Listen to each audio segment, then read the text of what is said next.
Halo sahabat Google yang baik. Sebelum mulai belajar, kita berpantun dulu, oke? Pergi ke pasar membeli pasak. Tak lupa membeli papan. Percuma saja berilmu banyak, kalau tidak pernah diamalkan. Beri aplaus dulu dong. Yuk sekarang kita bahas tentang laju reaksi bersama guru kita yang keren, Bapak Ibu Tusudama. Selamat belajar. Terima kasih Google, pengantarnya luar biasa. Di kehidupan sehari-hari kita sering sekali melihat beberapa fakta, terutama sekali kalau kita ke toko atau swalayan menemukan beberapa bahan makanan yang memiliki data kadaluarsa atau masa kadaluarsa. Untuk beberapa bahan makanan yang dikonsumsi, sehingga kita bisa memperhatikan kualitas atau mutu dari bahan makanan tersebut. Di mana masa kadaluarsa itu bisa ditentukan dengan teknik sains yang seperti ini gitu. Jadi akan semakin menarik untuk kita bahas. Silahkan Google coba dijelaskan tujuan pelajaran kita. Tujuan pembelajaran 1. Menjelaskan konsep laju reaksi melalui interpretasi data percobaan. 2. Menentukan laju reaksi berdasarkan data percobaan. 3. Menghitung laju reaksi berdasarkan data percobaan. Ingat, dalam suatu kegiatan aktivitas belajar, guru kita harus jelas 3 hal.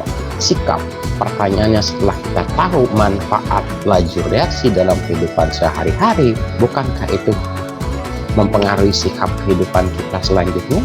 Kita bisa menjelaskan kepada. Terus berikutnya insight, ternyata pengetahuan kita menjadi bertambah, tambah luas kan. Dan terakhir keterampilan kita jadi lebih terampil mengolah data. Salah satu keahlian sekarang yang mesti dimiliki generasi muda ya, keterampilan dalam menganalisis data. Data bukan hanya 1, 2, 3, ribuan, jutaan. Kalau kita sudah punya keterampilan seperti itu, luar biasa kan. Metaverse, era teknologi sekarang orang bermain di data, sehingga menjadi suatu pekerjaan yang menjanjikan di masa depan. Ilustrasinya seperti ini. Apa sih laju reaksi sederhananya? Ukuran atau jumlah, yang kalau bicara ukuran pasti ada jumlahnya, entah itu jumlah dalam bentuk satuan, butir, ataupun kilogram, ataupun liter, tetapi dalam kimia itu biasa disebut dengan mol. Karena ukuran partikel teramat kecil dalam jumlah yang sekian banyak, sehingga dibuat kesepakatan namanya mol. Ukuran atau jumlah perubahan saat reaksi menjadi hasil reaksi dalam satuan waktu tertentu. Ukuran perubahannya, laju mobil berapa, ukuran perubahan dalam satuan meter dalam kurun waktu sekian menit atau sekian jam, maka kecepatan mobil itu 60 km per jam. Nah sekarang gimana dengan reaksi kimia? Ternyata ada juga ukurannya, ada juga kecepatannya. Contoh, makanan basi itu berbeda-beda, butuh 1-2 hari. Tetapi besi berkarat itu butuh lebih lama lagi. Namun petasan berubah, beberapa menit saja. Nah itulah materi berubah memiliki kurun waktu yang berbeda-beda. Untuk mengetahui perubahan itu, kita membutuhkan yang namanya satuan, yaitu laju reaksi perubahan suatu saat dalam kurun waktu tertentu. Ilustrasinya gini. Mula-mula ada partikel A yang akan berubah menjadi B. A itu pada titik awal jumlahnya masih utuh karena belum ada perubahan. Pada perubahan yang pertama, pada menit yang pertama, ternyata setelah kita berikan treatment atau tindakan kenaikan suhu misalnya, ternyata partikel B sudah mulai bertambah dan partikel A ternyata berkurang. Seiring berkurangnya zat A, maka zat hasil reaksi atau partikel B itu mulai terbentuk. Demikian seterusnya. Semakin lama partikel B semakin banyak dan partikel A ternyata semakin sedikit. Dari menit kesekian partikel A terus berkurang dan partikel B terus bertambah. Kalau saya buat dalam bentuk kurva, maka pada titik 0, A, B itu belum ada, A itu berada di posisi utuh. Seiring berjalannya waktu, A mulai berkurang dan B mulai bertambah. Laju perubahan inilah kita sebut sebagai laju reaksi. Sekarang bagaimana kita bisa mengukur laju reaksi? Seperti yang diungkapkan di awal, mengukur laju reaksi kita bisa melakukan dua cara percobaan. Yang pertama adalah melalui perubahan volume, yang kedua melalui perubahan massa. Yang pertama dulu kita hitung, gimana sih menentukannya? Untuk menentukan laju reaksi berdasarkan perubahan volume gas yang dihasilkan, misalnya hasil reaksi dari beberapa logam dengan asam pekat, asam klorida dalam hal ini. Bisa digunakan cairan pembersih kloset misalnya dengan logam seng. Pada reaksi ini akan dihasilkan gas. Ilustrasinya seperti ini. Rancangan percobaannya di dalam gelas Erlenmeyer ini masukkan asam klorida, kemudian masukkan logamnya, dihasilkan gas. Gas yang keluar itu dialirkan melalui sebuah pipa, kemudian di ujung pipa disambungkan dengan gelas ukur yang penuh terisi air. Gas itu akan keluar dan mendesak posisi air di sini, sehingga posisi air di sini semakin lama semakin turun. Nah, pada menit pertama kita bisa ukur, ternyata air sudah menurun pada skala 12 mili. Artinya gas sudah dihasilkan sebanyak 12 ml. Pada menit kedua kita ukur ternyata sudah 20 ml.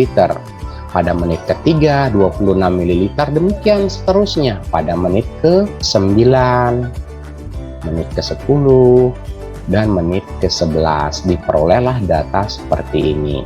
Pak Guru, mohon izin bertanya. Oh iya, Google, ada pertanyaan ya. Apa pertanyaannya Google? Ada data ke-9, 10 dan 11 nilainya sama. Apa maksudnya, Pak?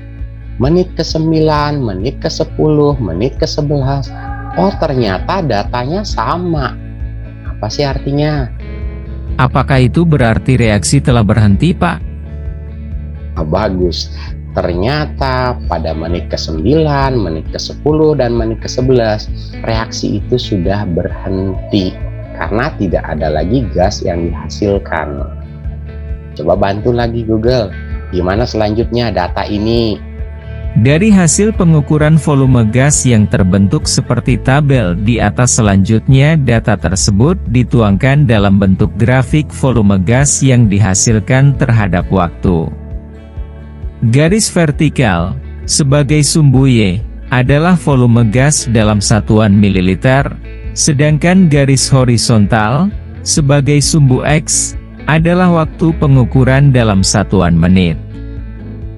Nilai-nilai hasil pengukuran tersebut kemudian menghasilkan sebuah kurva hubungan antara volume gas yang dihasilkan terhadap satuan waktu. Kemudian dari kurva ini gimana Google? Untuk menentukan laju reaksinya diambil dari kemiringan, gradien, kurva pada waktu-waktu tertentu dan menggambarkan tangens pada kurva. Langkah-langkahnya yaitu: 1. Buat garis singgung pada grafik di titik yang menunjukkan waktu 2 menit. 2. Di salah satu titik singgung, tarik garis sejajar X dan sejajar Y sehingga terbentuk segitiga kecil. 3. Ukur perubahan jarak vertikal garis singgung pada kurva tersebut dan perubahan jarak horizontal. Hasilnya ditunjukkan pada gambar. Kemudian hitung kemiringan, gradien, dengan rumus. Gradien atau kemiringan itu menyatakan laju reaksi sesaat pembentukan volume gas dari percobaan yang dilakukan. Gradiennya 6/1 menit. Laju sesaat. Laju rata-rata. Baik, terima kasih Google ya. Ini matematika sudah berikan penjelasan. Sehingga gradien itu kita sebut sebagai laju sesaat. Selanjutnya, 2. Mengukur laju reaksi melalui perubahan massa. Perubahan massa yang berubah. Jadi, ada juga reaksi yang menghasilkan gas. Sekarang gasnya bukan ditampung, tetapi kita buang. Begitu gas kita buang, ilustrasinya di bawahnya ini ada neraca digital. Karena gas terbuang, lama-kelamaan kan masanya semakin berkurang. Begitu masa makin berkurang, berkurangnya masa dalam kurun waktu tertentu itulah kita ukur. Menit pertama kan masih penuh. Menit kedua mulai berkurang karena gas sudah mulai terbuang. Menit kedua, menit ketiga, keempat, di menit ke-20. Pada satu titik tertentu saya coba buatkan garis lurus yang menyinggung salah satu titik. Nah, garis singgung ini buatkan segitiga. Maka garis vertikalnya itu sebagai gradien vertikal, kemudian garis horizontalnya sebagai waktu. Sehingga diperoleh 0,3 gram, angin turunnya itu adalah sebesar 0,3 penurunan ini, dan di sini adalah 10 menit. Ternyata panjang garis ini berdasarkan skala ini adalah 10 menit. Sehingga laju sesat 0,03 gram per menit. Itu kalau kita mengukur massa.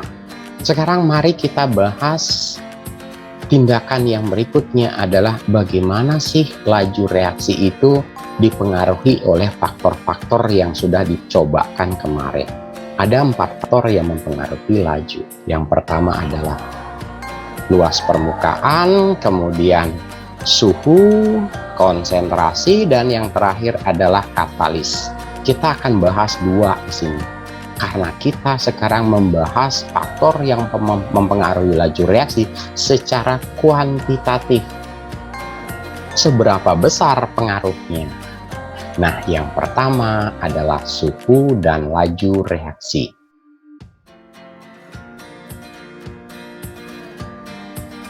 Seperti kita ketahui bersama bahwa kenaikan suhu akan selalu meningkatkan energi kinetik partikel, energi yang dimiliki sebuah partikel untuk senantiasa bergerak. Nah, begitu suhu dinaikkan, maka gerakan partikel itu semakin cepat.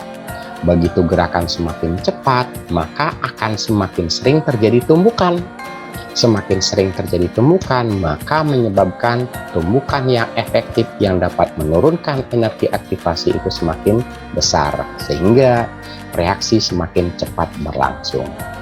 Dari pernyataan Arrhenius bahwa umumnya tiap kenaikan suhu 10 derajat Celcius menyebabkan reaksi menjadi 2 kali lebih cepat dari semula. Waktu yang dibutuhkan itu setengah kali lebih cepat dari semula. Pernyataan ini oleh Arrhenius lebih lanjut dituliskan dalam suatu rumus. Karena kita akan menghitung atau mencari seberapa besar pengaruhnya, berarti pengaruh suhu terhadap laju itu secara kuantitatif. Sehingga dinyatakan dalam persamaan Arrhenius P sama dengan kenapa T2 pada suhu akhir. N itu kemudian T2 kurang T1 pangkat delta T. Ini pangkat ya. Artinya VT2 itu adalah V laju pada saat suhu berapa. Kemudian N itu adalah kenaikan laju reaksinya. Di sini ditulis kalau suhunya 100, kenaikan suhu 10 derajat, reaksinya menjadi 2 kali. 2 kali ini adalah N. Kemudian T2 ini adalah suhu akhir, T1 adalah suhu titik awal. Kemudian delta T itu adalah kenaikan suhu pada 10 derajat Celcius. Nah, oleh Arrhenius ditunjukkan dalam persamaan seperti ini. Oke, kita coba sekarang. Google, tolong dong bacakan.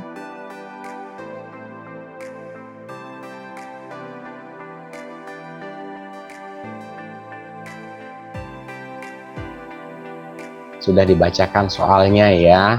Oke, sekarang mari kita simak satu persatu.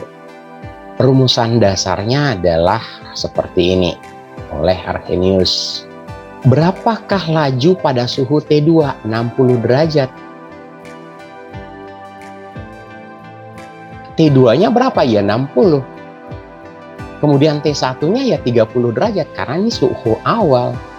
Terus Pak, 10 derajat Celcius itu adalah kenaikan suhu delta T-nya. Terus N-nya berapa Pak? 2 kali.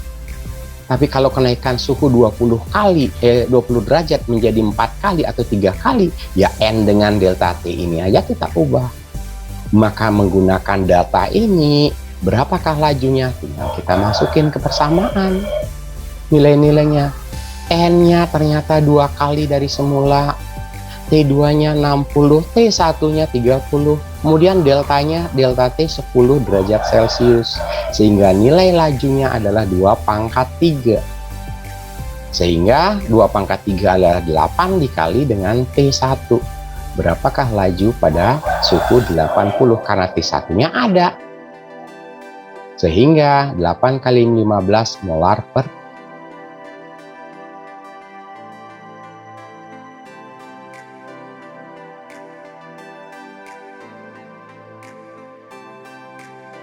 itu tadi adalah pengaruh suhu terhadap laju reaksi. Pengaruh yang kedua adalah konsentrasi. Di awal sudah ada pernyataan bagaimana sih kalau reaksinya itu sama-sama wujudnya cairan larutan dengan larutan. Apakah reaksi A dan B ada saling mempengaruhi atau tidak? Atau kedua-duanya saling mempengaruhi atau hanya salah satu? Itulah persoalannya sekarang, konsentrasi dan laju reaksi.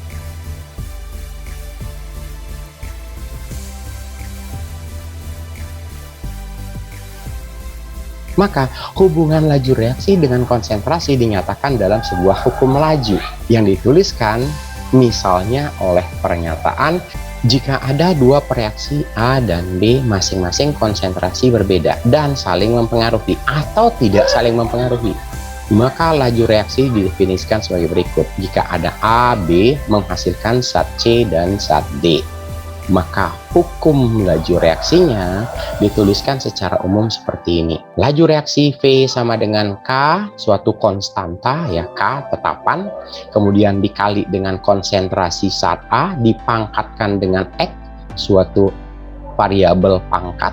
Kemudian konsentrasi B ini bisa diketahui dipangkatkan dengan Y. Nilai X dan nilai Y adalah merupakan orde atau tingkat reaksi yang menggambarkan seberapa besar pengaruh A terhadap B dalam laju, demikian sebaliknya seberapa besar pengaruh B terhadap A dalam laju reaksinya. Namun harga X dan harga Y ternyata dapat ditentukan melalui percobaan. Kita kembali menganalisis data dengan menggunakan data percobaan.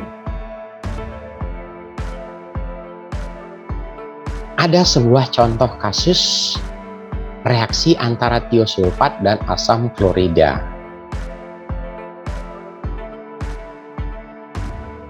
Asam klorida ya banyak di masyarakat, seperti cairan pembersih kloset, pembersih lantai. Ada 3 kali percobaan. Percobaan pertama dibuatkan konsentrasi tiosulfat, konsentrasi HCl, dan lajunya diukur.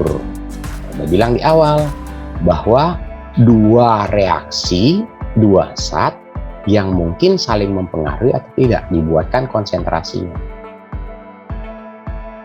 Percobaan kedua, tiosulfatnya 1,5 molar, tapi HCl-nya dinaikkan konsentrasinya. Loh, ternyata laju reaksinya sama dengan yang semula. Cobaan yang ketiga, tiosulfatnya dibuat 2 kali dari semula, namun HCl-nya dibuat tetap. Oh, laju reaksinya ternyata meningkat. Apa arti data ini? Kita kembali ke persamaan laju, hukum laju itu sendiri, yang menyatakan bahwa laju suatu reaksi adalah K konstanta dikali dengan konsentrasi per reaksi masing-masing dipangkatkan dengan X, kemudian HCl kita pangkatkan dengan Y. Berapa nilai X dan berapa nilai Y kita bisa menentukannya melalui nilai-nilai yang ada dalam percobaan ini. Mari kita lihat pertama.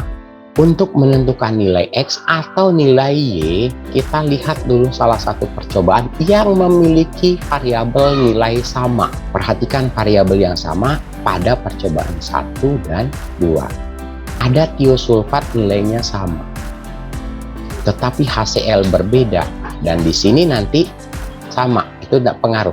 Kita lihat variabel yang direaksikan tiosulfat dan HCl.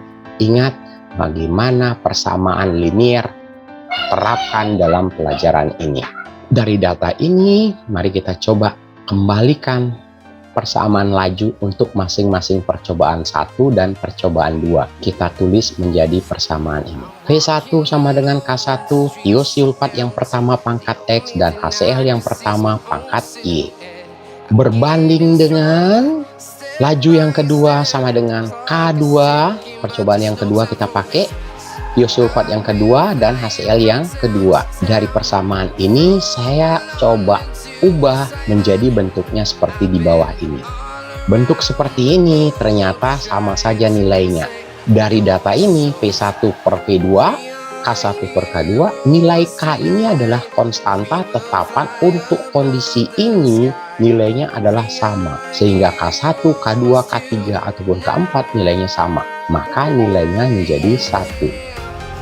Kemudian nilai Na2S2O3 yang pertama dan kedua kan sama.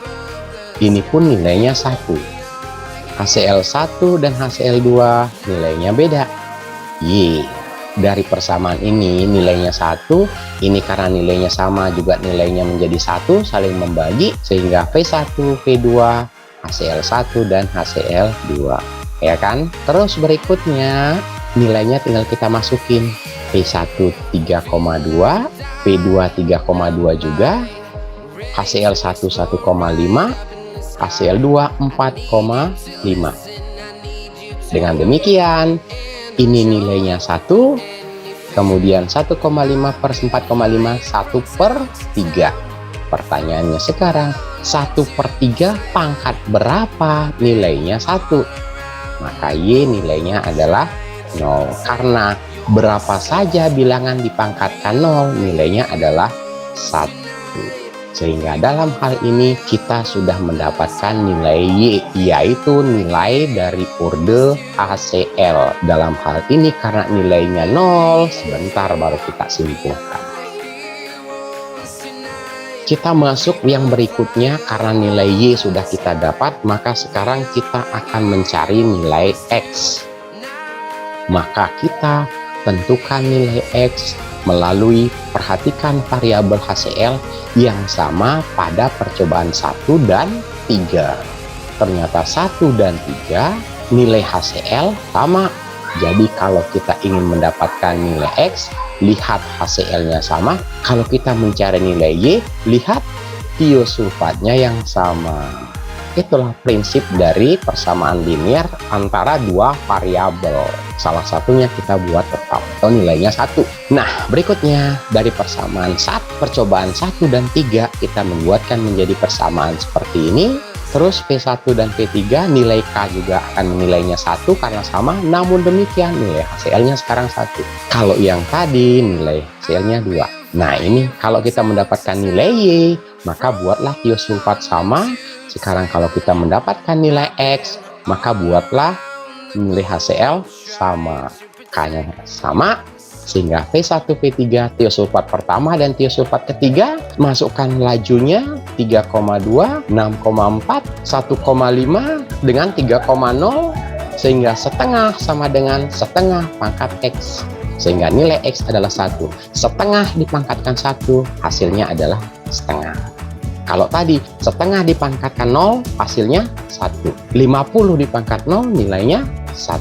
Sehingga kita sampai di kesimpulan bahwa dalam hubungan laju reaksi dengan konsentrasi, dalam kasus ini HCl tidak mempengaruhi laju reaksi terhadap proses pembentukan SO2 dan S.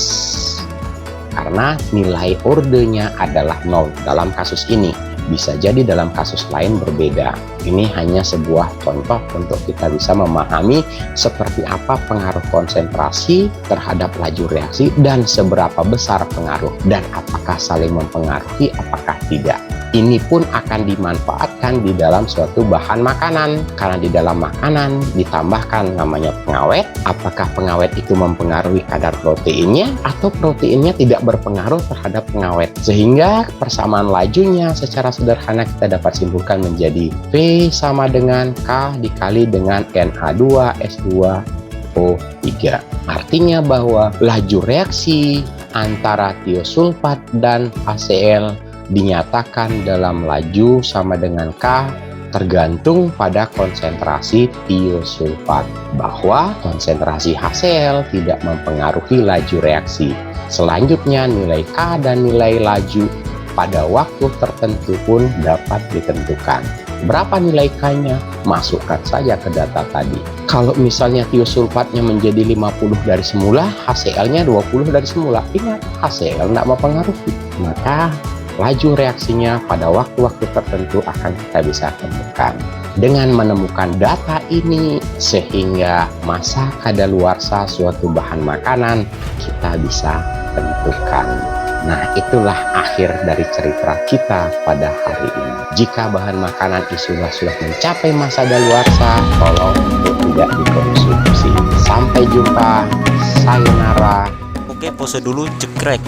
Widih, ganteng. Oke, di sini saya ingin mengerjakan tugas kimia yang di sini siapkan 2 botol, terus ada cuka, ada air, saya pakai aqua spekulitasnya terjamin. Terus di sini ada soda kue sama balon, guys. Di sini cukanya dituang dulu di botol A sampai kira-kira setengah botol. Ya kalau udah setengah ya kira-kira setengah gitulah. Terus botol kedua isi seperempatnya, lalu ditambah air sampai kira-kira sama dengan botol A volume. Lanjut di sini balonnya diisi dengan soda kue. Kalau balonnya dua-dua sudah diisi, terus ditempelkan ke botolnya, tapi jangan sampai tumpah duluan. Terus next, sebenarnya itu soda kue yang ada di balonnya itu ditumpahin sama-sama. Tapi karena di sini saya terlalu semangat, saya sampai lupa cek tombol rekamnya. Jadi di sini saya akan memperlihatkan hasil dari eksperimen saya. Gimana